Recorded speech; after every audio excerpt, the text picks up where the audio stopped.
कहा यह गया बीजेपी कार्यकर्ता प्रशासन और पुलिस का समन्वय नहीं बैठ पाया। कई बड़े नेताओं ने बात कही है, देखिए मोती सिंह जी बहुत वरिष्ठ नेता हैं, उन्होंने भी यही बात कही है। नहीं, कुछ जगहों पर ऐसा है कि जहाँ अधिकारी कार्यकर्ताओं के बीच का सामंजस्य नहीं है, अधिकारी उसको सम्मान नहीं देता है, तो उसको भी वो भी है। मैं तो बार बार हमेशा कहता हूँ कि ढेर सारे अधिकारी ऐसे हैं कि अंदर से हाथी साइकिल पंजा है, ऊपर से कमल ओढ़कर कुर्सी बैठे हैं, जब उनको मौका मिलता है तो डसने का कोशिश। यूपी सरकार में मंत्री संजय निषाद ने अब प्रशासन के खिलाफ ही मोर्चा खोल दिया। जी हां, एक तरफ जहां बीजेपी कार्य समिति की बैठक में कार्यकर्ताओं के सम्मान की बात राष्ट्रीय अध्यक्ष जेपी नड्डा, प्रदेश अध्यक्ष भूपेन्द्र चौधरी समेत तमाम नेताओं ने की, वहीं दूसरी ओर निषाद पार्टी के चीफ संजय निषाद ने भी अधिकारियों पर सवाल खड़े कर दिए। बीजेपी कार्यकर्ता का क्या रोल देखते हैं? कहा यह गया बीजेपी कार्यकर्ता प्रशासन और पुलिस का समन्वय नहीं बैठ पाया। कई बड़े नेताओं ने बात कही है, देखिए मोती सिंह जी बहुत वरिष्ठ नेता हैं, उन्होंने भी यही बात कही है। नहीं, कुछ जगहों पर ऐसा है कि जहाँ अधिकारी कार्यकर्ताओं के बीच का सामंजस्य नहीं है, अधिकारी उसको सम्मान नहीं देता है, तो उसको भी वो भी है। हर जगह अलग अलग तरीके का।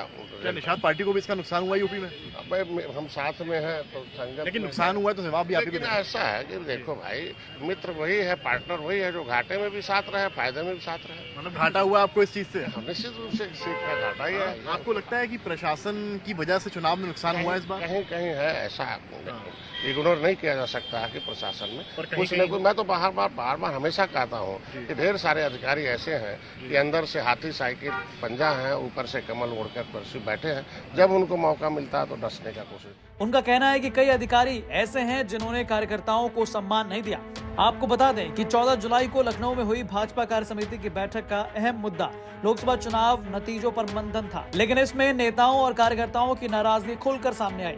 हालांकि बीजेपी प्रदेश अध्यक्ष भूपेन्द्र चौधरी कार्यकर्ताओं पर ये कहते नजर आए, हमारी प्राथमिकता है और हमने अपने जीवन काल में कार्यकर्ता आधारित संगठन को आगे बढ़ाने का काम किया और हम अपने कार्यकर्ता के किसी भी सम्मान पर हमने कोई समझौता नहीं किया।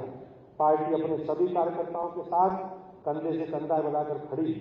बहरहाल इसके अलावा जब निषाद पार्टी के चीफ संजय निषाद से आने वाले 10 विधानसभा सीट पर उपचुनाव को लेकर चर्चा हुई तो उनका कहना था कि हमें 10 में से 2 सीटें मिलनी चाहिए।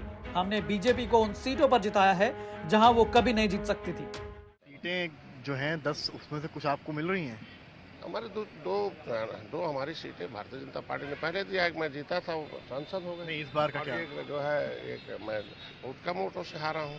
मैं तो भारतीय जनता पार्टी से 11 सीटें ऐसी ली थी जो कभी भारतीय जनता पार्टी जीतती नहीं थी, उसमें से 9 से जीत कर दिखाया हूँ। तो इस समय तो भारतीय जनता पार्टी के साथ हम लोग मिलते हैं, उनका परंपरा रहा है और पहले से सहयोगी दलों का सम्मान करते हैं और जो जहाँ जिसका रहता है वहाँ वो मिलकर दोनों लोग लड़ते हैं। कितनी सीटें चाहते हैं इसमें? हमारे जितने से 2 हैं 2 हमें चाहते हैं। 2 चाहिए तो मतलब वो है ही है, उसमें कोई चाहिए क्या, दे रखा है तो उसमें चाहने का क्या। तो हमारे संवाददाताओं को दिए इस इंटरव्यू में साफ तौर पर संजय निषाद ने कार्यकर्ताओं के प्रति प्रशासन के रवैये को उजागर किया और उन पर कई गंभीर आरोप भी लगाए। लखनऊ से समर श्रीवास्तव की रिपोर्ट, यूपी तक।